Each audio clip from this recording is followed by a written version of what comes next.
In today's video, I'm going to teach you how to use Veed.io for subtitles.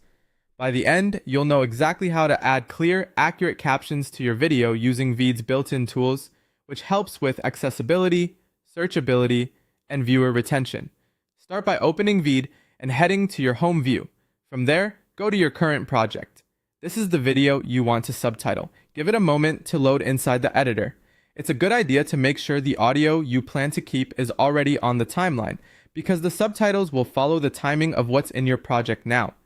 If you've made recent cuts or trims, check that everything looks final, so the captions align correctly with the version your audience will see. Once your project is open, look for the subtitles option in the editor.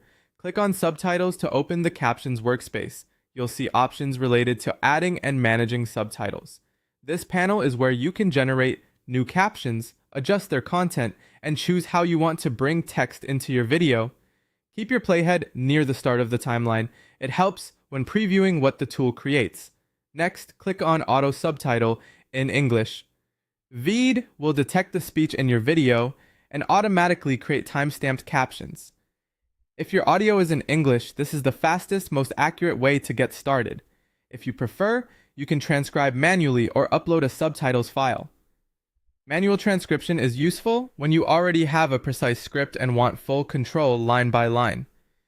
Uploading a file is best if you've received an SRT or similar caption file from a collaborator or another transcription service and simply want it synced with the timeline. After you choose Auto Subtitle, let Veed process the audio. When it finishes, you'll see subtitles appear along the timeline and in the subtitles panel. Play through a few sections to check accuracy, especially for names, technical terms, and numbers. Light background noise is usually fine, but if the audio is very quiet or muffled, consider speaking more clearly in your original recording next time for even better results. You can click into any subtitle text to correct spelling or punctuation. Small edits here can make a big difference in readability. That's it. You opened your project, clicked Subtitles, and used Auto Subtitle in English with the option to transcribe manually or upload a file. With these steps, your video is now ready for clear, accessible captions.